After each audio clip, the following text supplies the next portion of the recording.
안녕하세요. 마음을 울리는 목소리, 마인드 보이스입니다.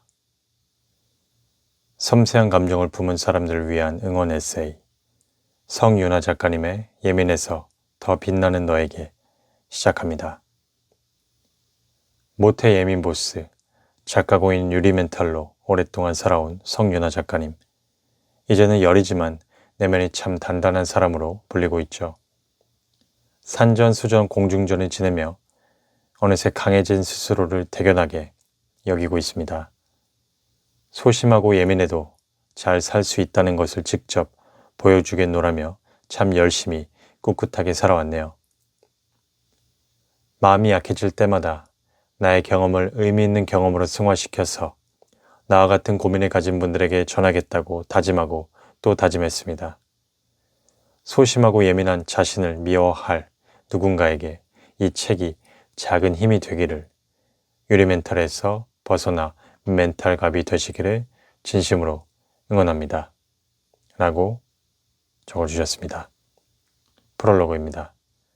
내가 침대 밖을 벗어나 일상으로 돌아갈 수 있을까? 사고로 목을 다쳐서 홀로 방 안에 갇혀 있다시피 한 약 3년간 나는 처절한 각오를 다졌다. 다시는 누군가의 말에 휘둘려 세상에서 가장 소중한 나를 지옥으로 빠뜨리지 않겠다고.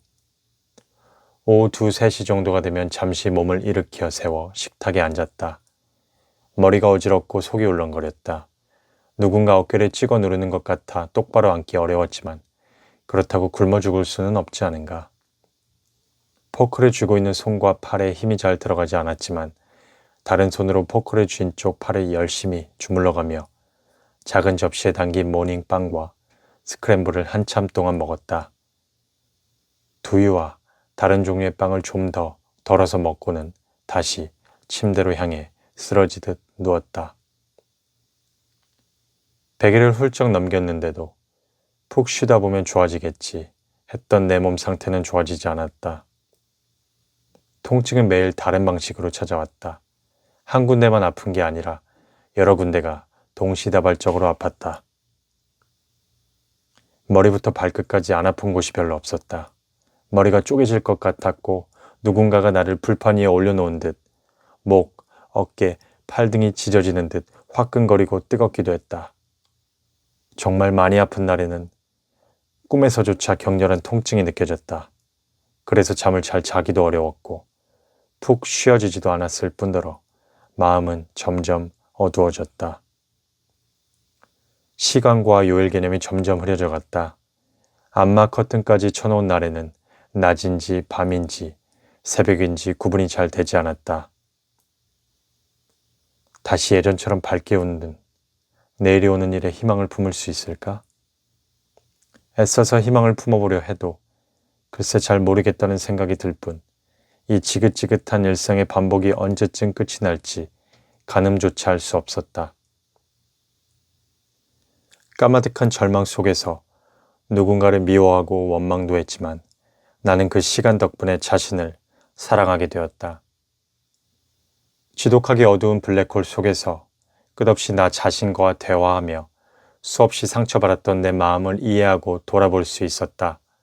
그렇게 이 상황을 담담하게 받아들이기로 결심했다. 그리고 몸과 마음이 좋아지기 위해 지금 할 수 있는 아주 작은 일부터 다시 시작해보자고. 다른 누군가를 위한 것이 아닌 나 자신을 위해서 다시 힘을 내보기로. 나에게 왜 이런 일이 벌어진 것인지, 내가 왜 이런 아픔을 겪어야 하는지 수없이 되물은 끝에 고통의 원인을 찾았다. 나의 죄명은 나를 사랑하지 않는 죄였다. 풀어낼 실마리도 자신에게 있었다. 착하고 성실하게만 살았지 스스로 아끼고 보호할 줄 몰랐던 것이 죄라면 죄였다. 방안 창문에 드리워져 있던 커튼을 걷어 젖히고 창문을 활짝 열었다. 햇빛이 눈에 부서져 눈이 잠시 찌푸러졌다. 아직 찬바람이 있지만 바람을 타고 봄 기운이 느껴졌고 여러 새소리로 걱정, 불안, 두려움으로 가득 차 있던 블랙홀과 같은 공간에 작은 희망이 스며들었다. 마음의 상처에 새살이 돋으려면 상대가 별 생각 없이 한 말이나 행동이 자신에게는 큰 상처가 될 때가 있지요. 그럴 때 마치 우리 신체에 상처가 나듯이 마음에도 상처가 납니다. 상처는 스스로 보듬고 아물면 떼어내야 합니다. 새살이 돋으려면 죽은 세포를 긁어내야 하는 것처럼 말이죠. 나는 사고를 당하던 순간에 떠올렸다. 어느 날 부모님이 갈 곳이 있다며 나갈 준비를 하라고 했다. 엄마 친구에게 소개받은 곳인데 그리 멀지 않은 인근 지역에 아주 용한 곳이 있다고 했다. 예감이 좋지 않았다. 몇 번 거절했지만 부모님은 뭐해 단단히 홀린 듯 간곡하게 내가 꼭 갔으면 한다고 했다. 약한 몸으로 새벽까지 공부하는 내가 조금 더 건강해졌으면 하는 바람이었는데 결국 완강하게 거절하지 못한 채 소도살장 끌려가는 심정으로 아빠 차를 타고 1시간 정도 달려 어느 평범한 아파트에 도착했다. 무서운 인상의 할아버지가 문을 열고 나왔다. 집 전체가 어두컴컴했다. 그가 인도하는 대로 엄마와 함께 방 안으로 따라 들어갔고 뭐라고 했는지 기억이 잘 나지 않지만 아마도 몸 전체의 정렬을 바로잡는다고 했던 걸로 기억한다. 척추를 바르게 맞춰주신다는 건가? 나는 시키는 대로 바닥에 반드시 누웠다. 노인은 무언가 계속 중얼댔는데 그간 얼마나 억울했니? 힘들었니? 고생이 많았니? 그런 알 수 없는 말들을 한다. 미처 내 마음을 알아주는 것 같아 나도 모르게 눈물이 났지만 조상님 타령으로 넘어가자 속으로 이거 퇴마의식을 하는 거 아닌가? 라는 생각에 잠시 두려움도 스쳤다. 그는 걱정하지 말라며 이제 자신이 다 좋게 해주겠다며 갑자기 내 얼굴을 양손으로 부여잡고 있는 힘껏 한쪽으로 비틀어 꺾었다. 난생 처음 겪는 아픔에 나는 소리를 질렀는데 아파트 밖에서 대기하고 있던 아빠가 나의 비명을 들을 정도였다고 한다. 의식은 끝나고 노인은 확신에 찬 말투로 자신이 확 바꾸어 주었다고. 엄청나게 좋아졌을 것이니 걱정하지 말라며 성의만큼 수고비를 내고 가라고 했다. 나는 너무나 혼란스러웠다. 대체 이게 뭘 한 걸까? 멀쩡했던 목과 어깨가 비틀어진 것처럼 느껴지며 아픔이 느껴져서 좋아지는 게 맞냐고 묻고 싶었지만 아무 말도 하지 못하고 어두컴컴한 그곳을 벗어났다. 집으로 돌아온 뒤 거울을 보자 내 한쪽 눈두덩이가 지지개져 살이 터져 있었다. 그곳에 다녀온 후로 여러 날을 정신없이 계속 내리 잠만 잤다. 가위가 눌린 것 같기도 했고 온몸이 아프고 기운이 없어서 쉽게 정신을 차릴 수가 없었다.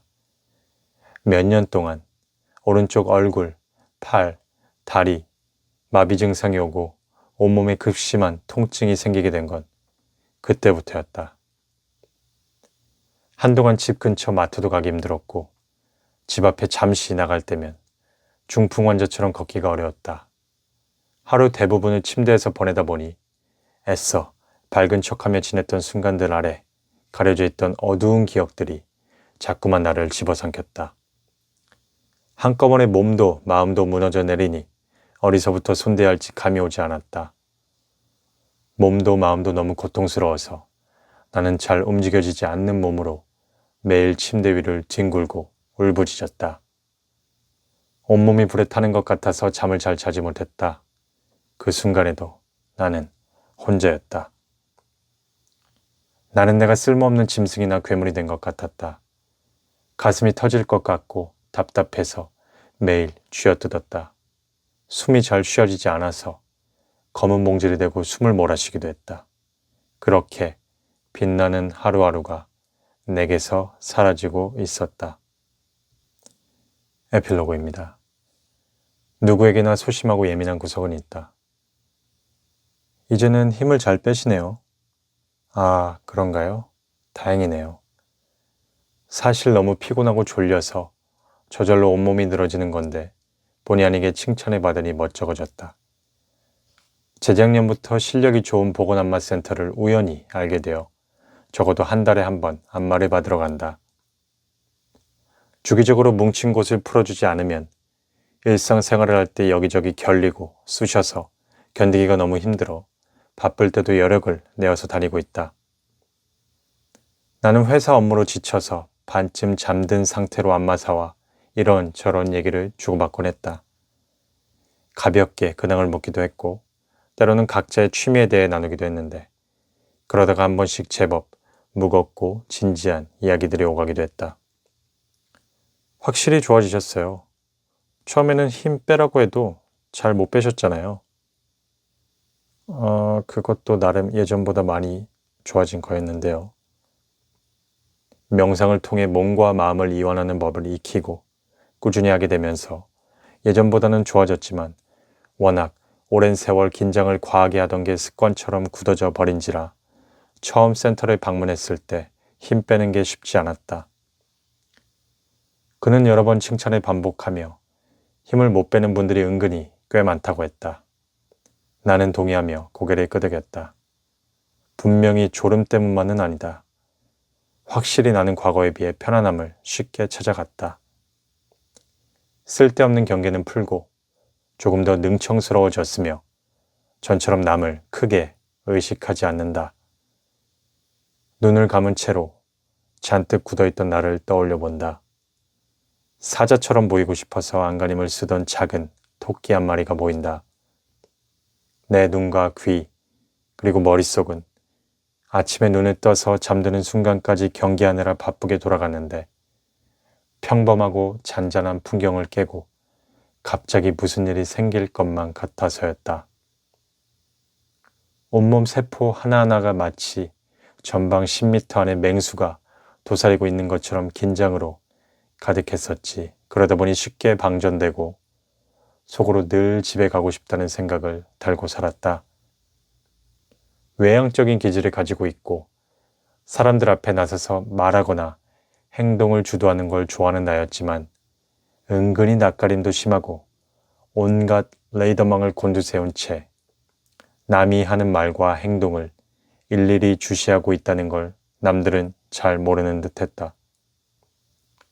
남들이 알아차릴 것 같아서 짐짓더 과장된 말과 몸짓으로 사람들이 대했기에 무심하거나 둔한 사람들은 내가 스트레스를 잘 안 받는 것처럼 보인다며 부럽다고도 했다. 그러나 가끔 눈치가 정말 빠른 사람들은 나의 부자연스러움을 눈치채고 날카롭게 집어내기도 했는데 나한테 그런 말을 하는 사람들은 보통 사람들을 많이 상대하고 거느려 본 이들이었다. 뭘 그렇게까지 했어요? 피곤하게. 긴장하지 말고 그냥 편하게 해요. 편하게. 네. 그런 말을 들으면 뭔가 내 속이 투명하게 드러난 것 같아 나도 모르게 민망함이 들었다. 나의 말과 행동이 그렇게 어색했나 싶어서였다. 수많은 이들을 접해봤기에 한눈에 내가 지나치게 남에게 맞춰주고 있다는 것도 파악했나 보다. 무언가 말을 꺼내고 싶어서 입술이 달싹거렸지만 대신 입술을 지그시 깨물었다. 나는 정적이 흐르는 것을 잘 못 참는 편이었다.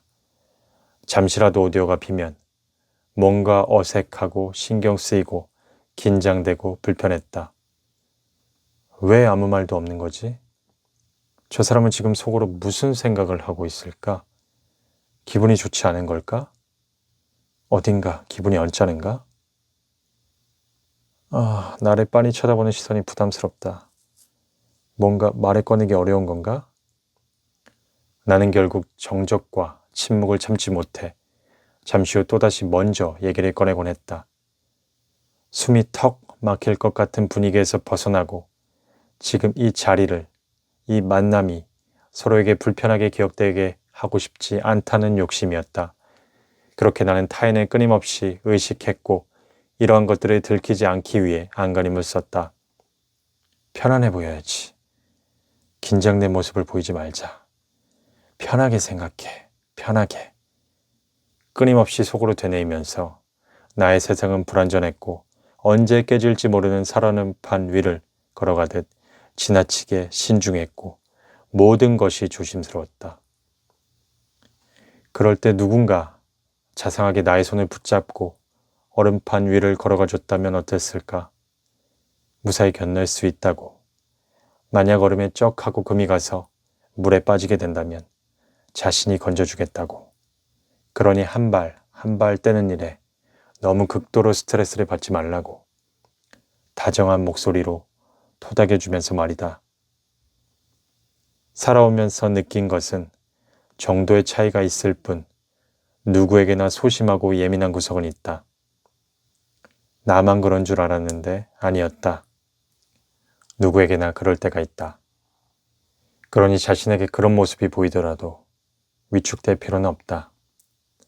인간에게는 엄청난 내면의 힘이 있고 닥치면 다 하게 되어 있다는 말은 진짜다.